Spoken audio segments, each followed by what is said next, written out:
Thanks everyone for joining this afternoon and taking the time to join us on our final webinar of this year, where we will be considering the procurement pathway and InnoScot's recommendations when looking to advance NHS IP and ideas that NHS staff have. So I'm really pleased to be able to introduce our guest speakers. However, just before we begin, I'd like to note that this webinar will be recorded and it'll be made available afterwards, after today's session on our YouTube channel for everyone who wishes to review the content at a later date. If you've got any questions during today's session, please just pop them into the chat or the Q&A box. My colleague David will put them together to be addressed at the end of the webinar. So my name's Frances and I work for InnoScot. Just really wanted to give you an overview of the importance of innovation development and the commercialisation that we do at InnoScot Health. Then we'll move on and focus on the CAELUS project and when innovation literally does take flight and how the Drones consortium is transforming Scottish healthcare as we know it just now. We will hear from real lived experiences from our speakers. And then finally, to end, I'll illustrate how InnoScot Health can maybe help you and how we commercialise products and the type of support that we might be able to offer you if you've got any ideas for innovation in the future. So InnoScot Health was established in 2002 to protect and commercialise NHS IP, and this was a unique role at that point in time. We are a not-for-profit organisation and we're funded by the Chief Science Office. We get around about 2,200 ideas every year. We probably select about 9% of them to progress on and try and commercialise those ideas into products. We focus mainly on commercial strength and the kind of a health economics behind those ideas as well. And all of our financial return goes back into the NHS just to try and improve our NHS in Scotland. Some of you might remember us, we're previously known as Scottish Health Innovation Limited, so that was SHIL was our acronym back then, before we rebranded to InnoScot Health. So as I've said before, we provide tech transfer services to the NHS staff in Scotland, and we've done that now for over 25 years, we're coming up. And we're working in partnership with the NHS to hopefully inspire, accelerate and commercialise impactful health innovations. We've got a wealth of experience and support, and with our strengths in unlocking NHS know-how and supporting sustainable innovation, there's a commercial potential and delivering a financial return to both the NHS and the innovators that are involved with any of the projects.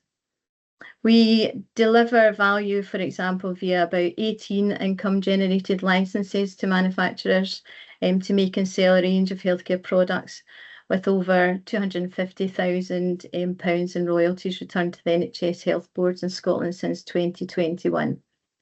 We've got some spin-outs as well because we work with academia and they've got an estimated portfolio valued of about £30 million.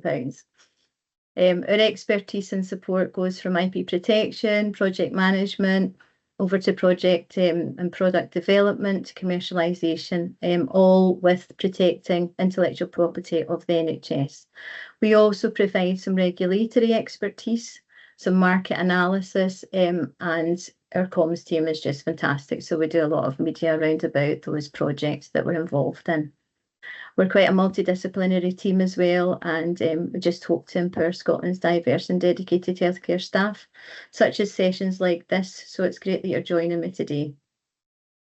So I'd like to introduce our speakers.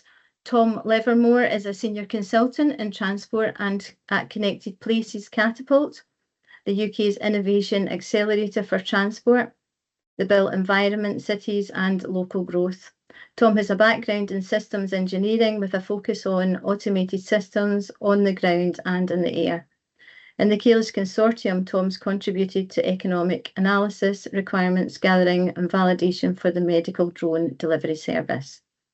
We're also joined by Professor Gowans, and he's a distinguished figure in emergency medical services, holding the position of Associate Director for Research, Development and Innovation at the Scottish Ambulance Service. SAS for short. He's also a visiting professor at Robert Gordon University up in Aberdeen Health Foundation, and he's a fellow College of Paramedics with over 30 years of experience. And he's also been extremely instrumental in advancing pre-hospital care and emergency response strategies in Scotland. We're also joined by Dr. Karen Bell, and she's been involved in the research and development management and innovation in the NHS since October 2000. Prior to this, she worked as a researcher in the Department of Medicine at the University of Cambridge and had studied at the University of St Andrews. And she's been involved with the CAELUS project since May 2020, and in 2022 she became the strategic NHS co-lead in Project CAELUS 2, which is a £10 million Innovate UK funded project which involves about 14 Scottish NHS health boards. So this involves working with industry, collaborators, and as part of a One for Scotland innovation approach to explore unmanned aerial systems, UASs, and drones as a technology that can transform patient care. She's currently Innovation Project Manager with a focus on UAS at NHS Grampian.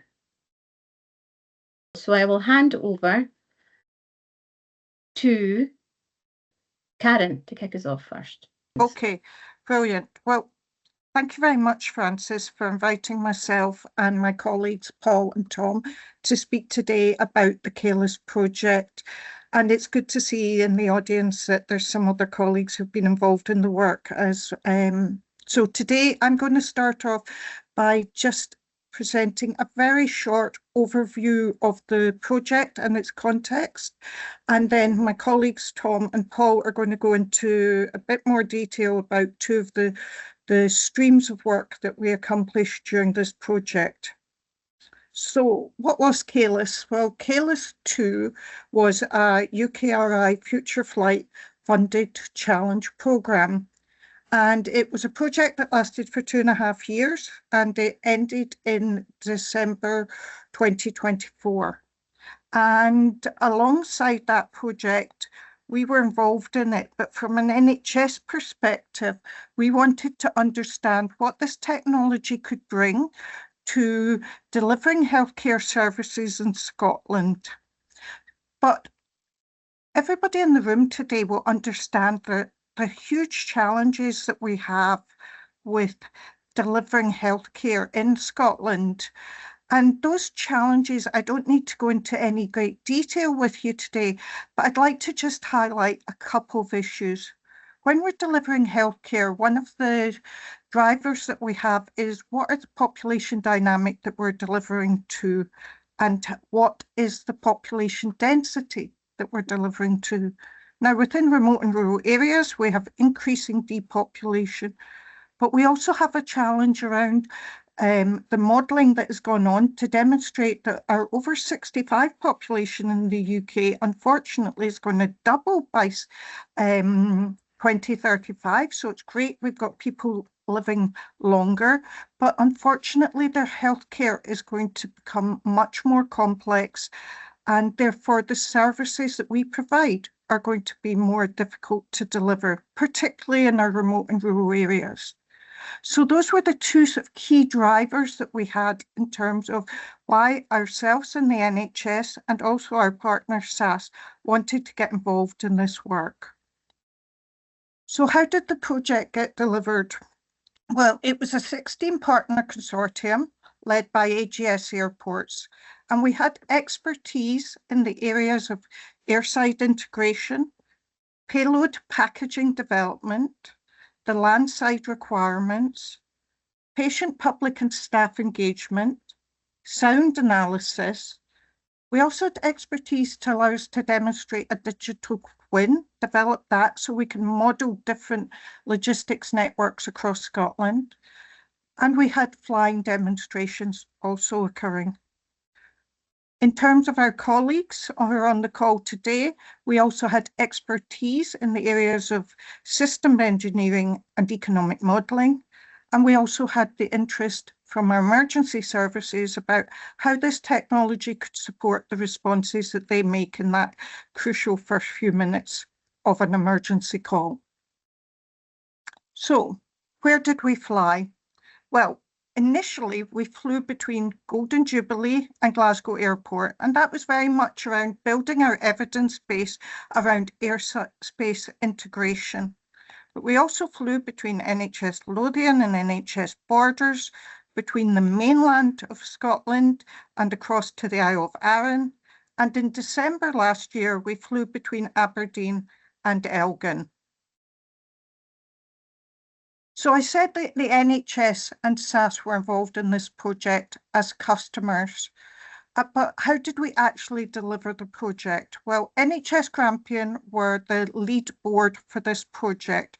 But very early on in our discussions with colleagues and at SAS, we realised we needed to bring on board every single health board in Scotland and also NSS to ensure that the study had the greatest impact. In terms of how we actually delivered it, we accessed the existing innovation hubs in the north, the southeast and west, because we had recognised that they had the expertise that we needed to be able to deliver something of this scale, and they also have the infrastructure already in place. So what did we fly? Well, very early on in the work, we undertook a scoping exercise with CPC. We invited our clinical and non-clinical colleagues across Scotland to think about what might be flown in a drone and to identify use cases. And we identified well over 100 use cases at that point. We then undertook a scoping exercise, and the items demonstrated here became top of that list. Now, one of the key questions that we get asked either by our staff, but also by our patient and public colleagues, is how do we ensure that when we're flying something in a drone, it is not adversely affected by that process? So alongside our consortium partner Intelsius, we developed the packaging that you can see here on the right-hand side. And this packaging gave us some additional advantages over the existing packaging used in logistics systems. So I'd just like to explain in a little bit of detail about some of those. So first thing to note is that we were very much focused on understanding that this is a service that's going to happen in the future. And so the first thing was that we future-proofed this packaging so it can be adapted and scaled for different models of drone as the technology develops. From an NHS perspective, what was important for us was to understand how, if this packaging could maintain the conditions that we require to fly these goods in. And the logger here that you can see provides us with that data in real time, and it can be downloaded onto the Orca platform and allow our colleagues to be able to monitor the conditions in real time for that payload. That logger also provides us with a security feature so that we can monitor when the packaging was locked, when it was unlocked, and the packaging itself is tamper evident proof, so that if you arrive, you can when it arrives with you, you can tell whether somebody's attempted to get into the packaging.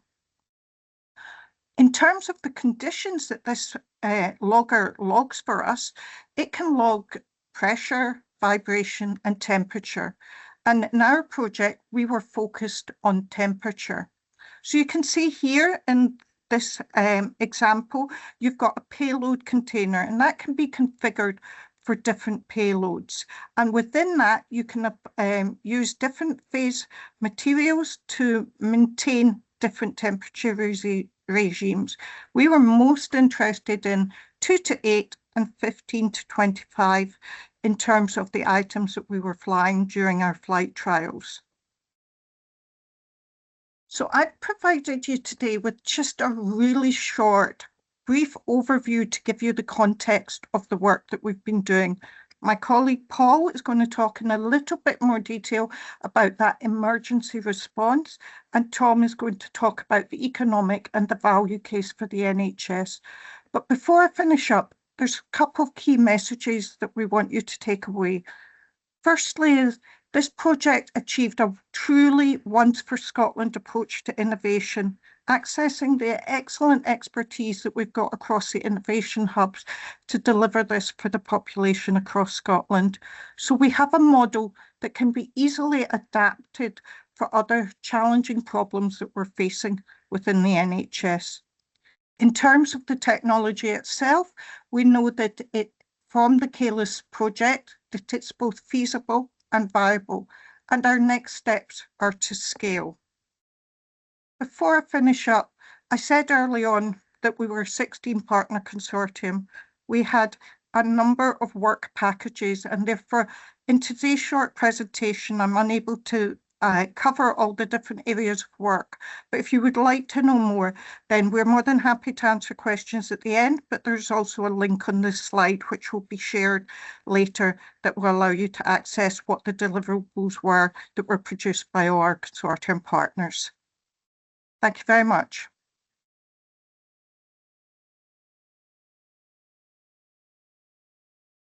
Right, I think it's for me to pick up to talk to you about the value work that was done by Connected Places Catapult. So first, a bit of context around a report that's called a value case. So what is that? The value case is a document of evidence that's used to make decisions in the public sector, but specifically in NHS Scotland.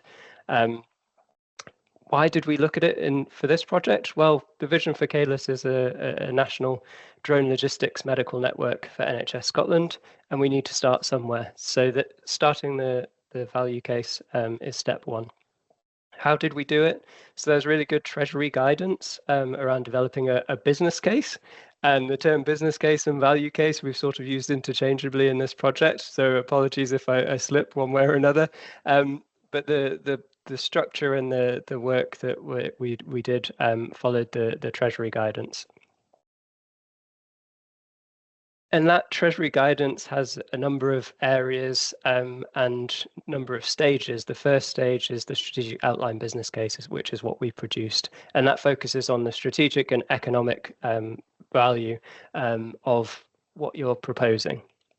The approach that we took was to be transparent and transferable. So Karen talked about having that foundation that other health boards across the country can pick up, and that was key. We want this document to be used, so there's lots of detail in there about how we came to the conclusions. Whether it was a deep kind of narrow focus on use cases or broad and shallow approach that looked at how it could affect the whole country was a big question at the beginning. And as part of that, we wanted to understand, as Karen mentioned, the breadth of use cases. We felt that zooming in on a smaller number of use cases would allow us to really drill into the details. So that's the approach that we took, rather than trying to cover the whole country and all of the use cases in one go. But as mentioned, the foundation and the structure could be picked up by other parts of the country and other use cases for medical drones. So we focused in on three particular use cases, and I'm going to talk to you about one of those, which was chemotherapy in Grampian, specifically looking at Aberdeen Royal Infirmary, where chemotherapy products are made in an aseptic laboratory, moving up to Dr. Gray's Hospital in Elgin, a district general hospital. So by road, that's quite a journey. And by drone, as Karen mentioned, we were able to fly that in less than an hour. What this means is that there are some treatments that are only available for patients to have to travel to Aberdeen Royal Infirmary because they have a short shelf life once they're produced. And the drone could potentially allow those treatments to be administered more locally for patients. So you can see the patients that live in the Murray region would be able to travel to Dr. Gray's instead of Aberdeen Royal Infirmary, which would be more convenient for them. So in terms of the numbers and the context, we identified that there is a significant number of patients that have to make that trip regularly. And the drone would allow faster delivery and potentially then more chemotherapy products to be offered in Elgin. We then looked at the economics of it. So the cost side of things, we looked at what the cost would be using the existing transport service, and then looked at what a drone would cost. So with the existing service across the country, it might be with a van or with a taxi, and the associated costs with that. With the drone, there's a whole number of costs that we looked at with the partners in the project. I won't go into the details, but you can see there's quite a number of data points there that fed in for a really comprehensive look at what the cost of a drone service would be, and then projecting that into the future based on how the technology might change and how population might change, and etc. We then looked at the benefits that come from the service. So again, if you change to a drone transport service, one of the key benefits in this use case was those patients not having to travel so far.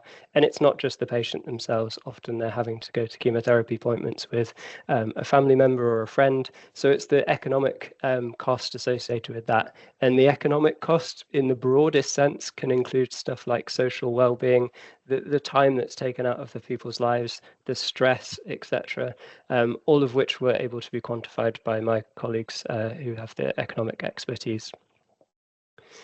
So when we pull all that together into a cost-benefit analysis, you can see on the graph that the cost of a drone service at the moment, and we were conservative looking at the near term with this, is it is significant, but the benefits that you gain are also significant and outweigh the cost difference between the business as usual and a drone service.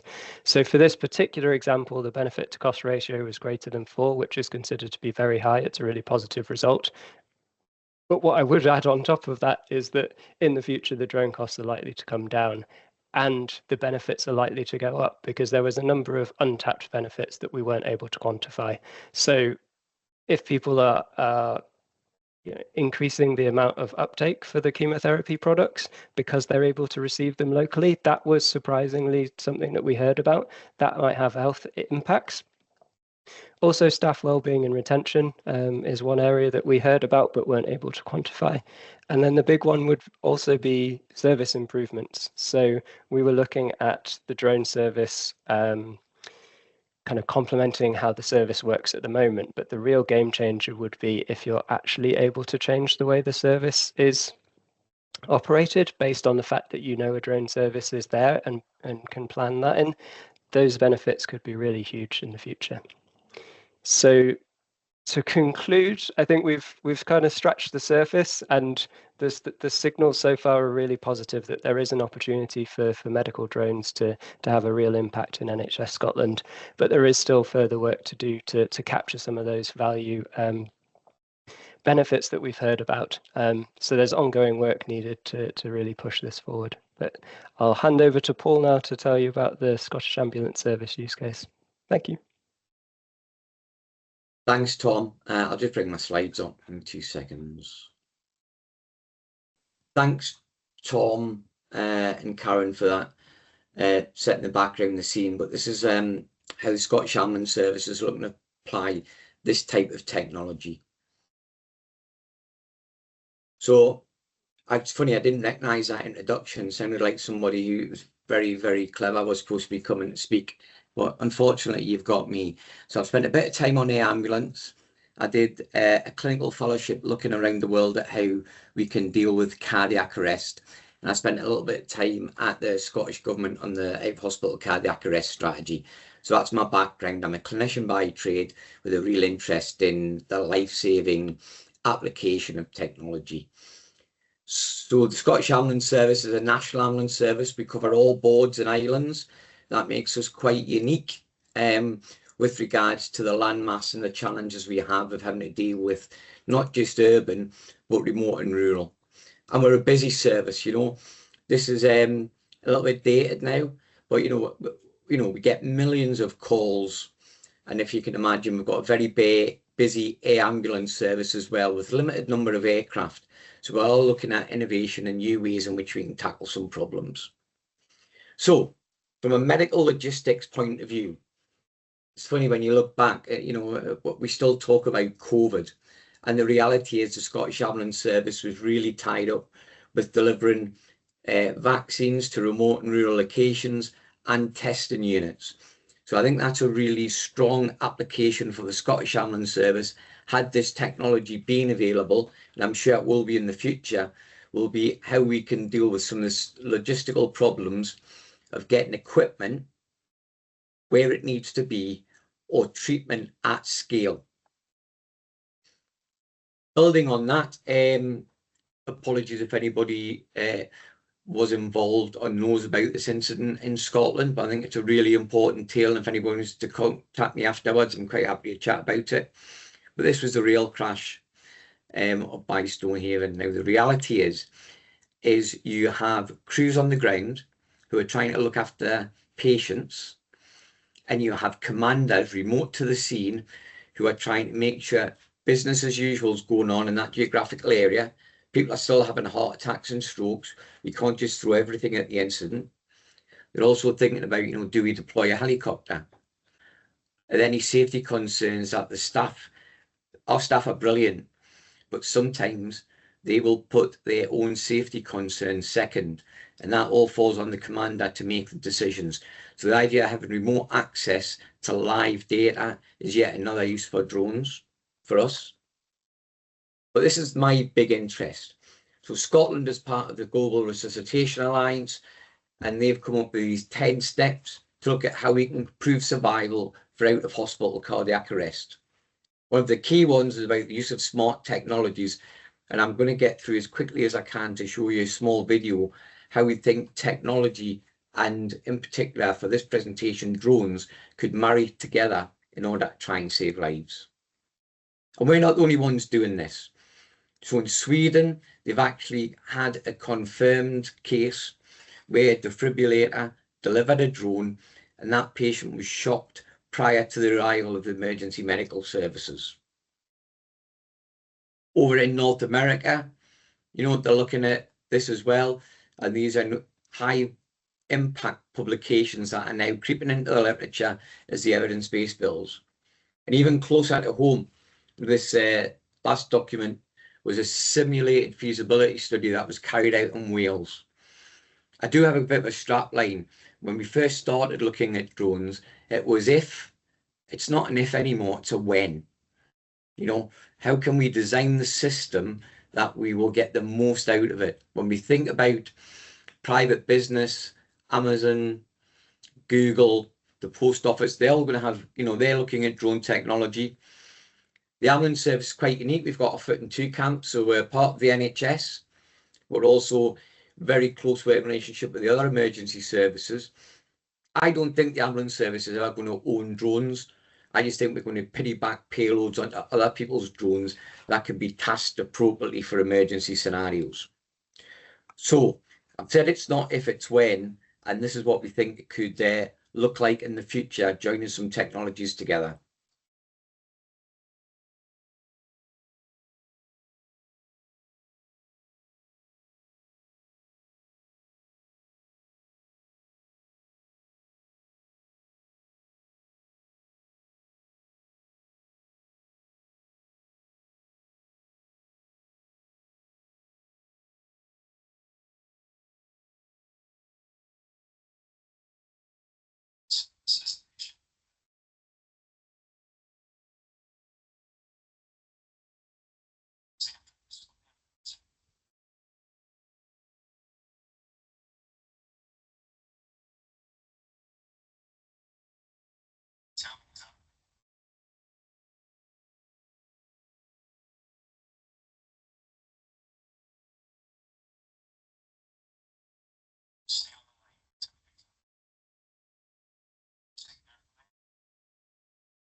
So using phone technology to guide people how to do CPR is one of the key things that's been implemented here in Scotland and works really well.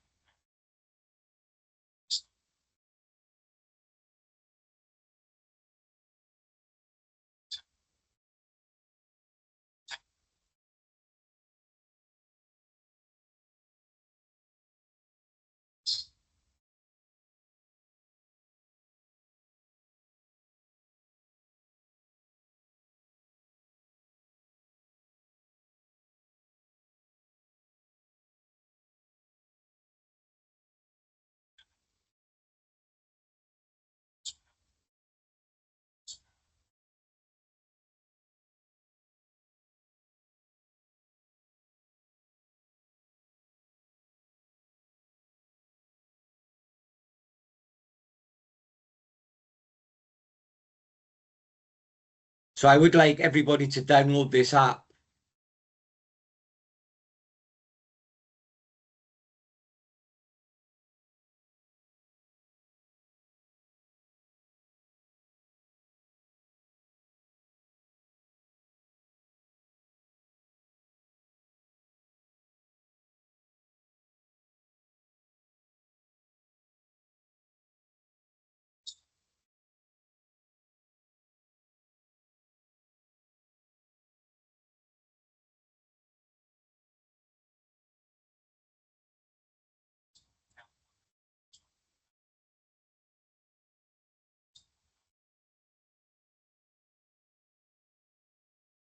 The drone won't delay the response of the ambulance service. It's built to augment it.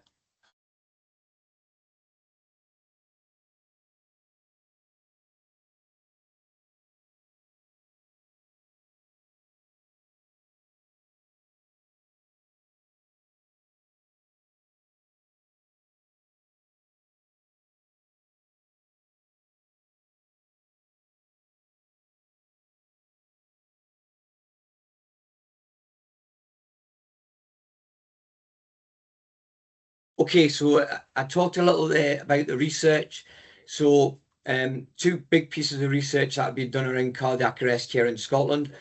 The first one is about the interaction of the public, trying to get publics to use defibrillators and public access defibrillators that you see in train stations, airports, etc. It's still a challenge. So we need to work out how can we get them to interact with a drone at one of the most stressful times of their lives, to get that defibrillator out and working very quickly. And then again, working with Strathclyde University, how will we best utilise either an emergency service, an NHS drone network, or indeed piggyback onto our business partners, so they can take the cost as long as they deliver my defibrillator for me. That's great, thank you. Quite happy to take any questions on anything that pops up in the chat. Thanks, Paul. It's really interesting. I think we all got the idea, and some people are asking about the Good Sam app in the chat, so we will try and get that out to them. I'm sure they can just Google it. It's a bit straightforward, isn't it? I'll put a link in the chat. That's grand. There wasn't any audio with the video, but it was really well explained, and it's really interesting to see that that can be used in that way. So thanks everybody for taking the time. I wonder if there are any questions, David? Yeah, thank you for joining us, everyone. We've got a few pre-submitted questions, so I'll just run through those. Just open it up to the speakers here. You've talked about a positive effect on delivery times, the Scottish economy, and more, but presumably there's also a positive impact on NHS Scotland's net zero target for 2040. Have any assessments been done around that aspect? Tom, do you want to come in on the net zero work? Yeah, I can do. So the drones that we used in the flight trials were all battery operated. So in terms of the net zero impact, it kind of depends on what you're comparing to. But if you're taking vans that are internal combustion engines off the road, or they're not having to do as many journeys, then there is an impact there. And we also looked at the electricity doesn't have a zero impact. So if you look at the generation, that was also a really positive story for Scotland because there's lots of renewable energy there. So yeah, it's a really positive story in terms of the net zero impact, and drones could play a really big part of that. Great, thank you, Tom. Another one here. The global market for medical drones is projected to grow massively across the next decade to some £700 billion. Are we on the brink of a medical revolution? It's quite a big question, but anyone can, give us an answer on that. Thank you.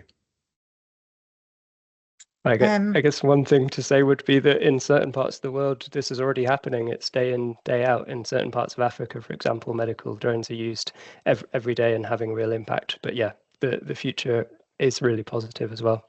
Karen, do you want to jump in? Yes, and that's also happening in Europe as well. I think we'll see some major changes in terms of our European health colleagues introducing this next year into routine services for treatment of our patients.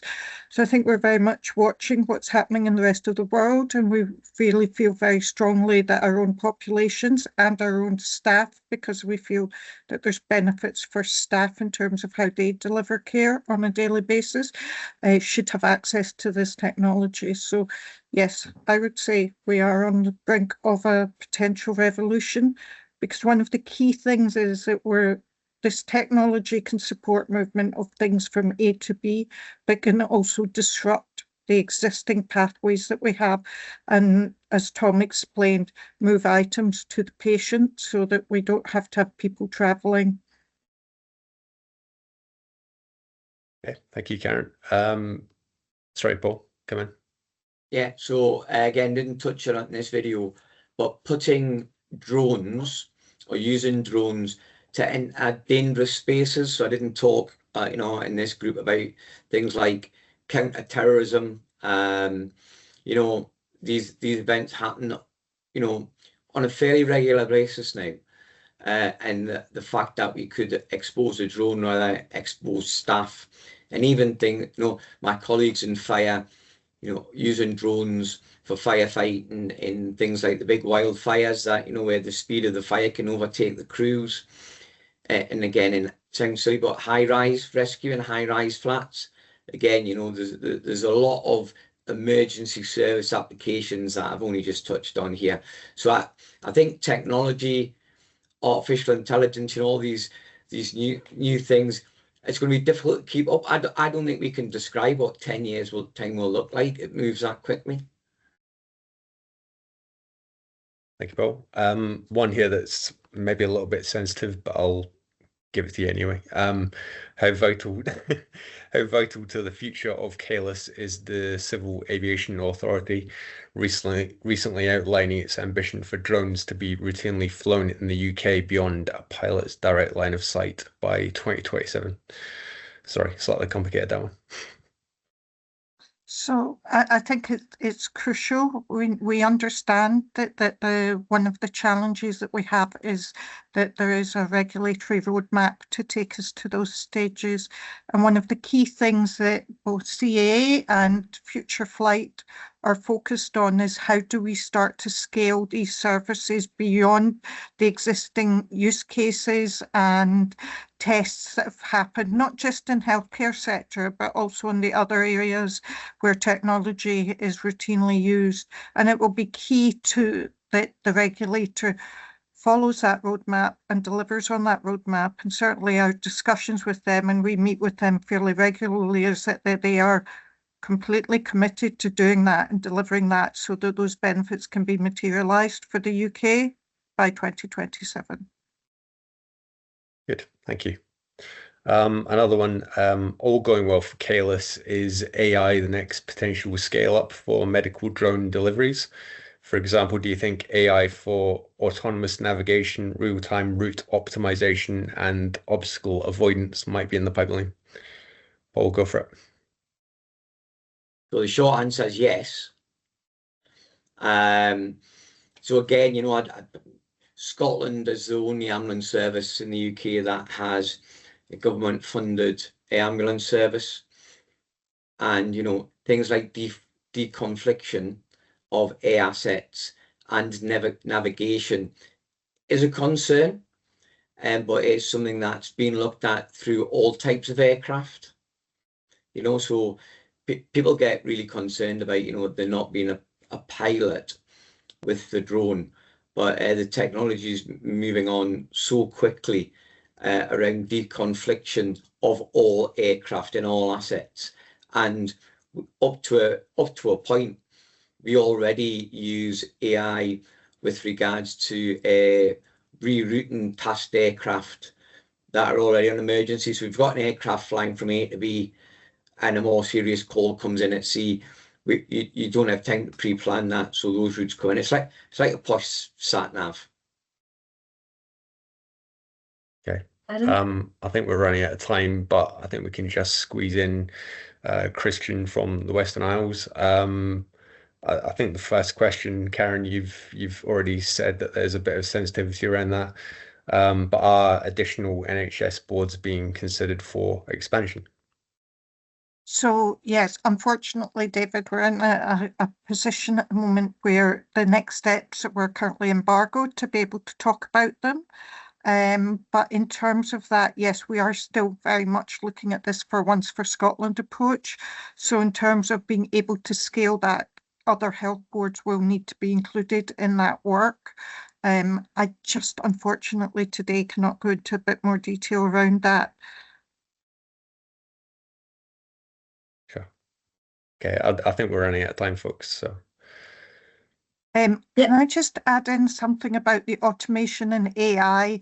So if people are interested in that, British Standards Authority, they produced a webinar yesterday specifically looking at this issue around different transport, which was aviation, maritime and road transport, how AI and automation can work together, what standards need to be in place, what's happening across the world and how can it be applied to the UK. If you're interested, it'd be worth sourcing that webinar. And if you can't, more than happy for you to contact me and I'll find a link for you. Thanks, Karen. Really interesting. Thanks a million for all your expertise. It's been great. There's questions still coming in, so we will try and get back to you with some answers. Thanks to everyone for joining me. Just really to say that this is the last webinar of this year. We're here to help. If anyone has any ideas, please get in touch with us here at InnoScot Health. This webinar will be available on our YouTube channel, as I said before. So thanks a million for taking time out of your lunch to join us. And we are looking for some ideas. So if you want us to talk about anything particular, please do let us know for any ideas on future webinars. We will have a little bit of a Christmas break and then we'll be back at the end of January with our next webinar series for 2026.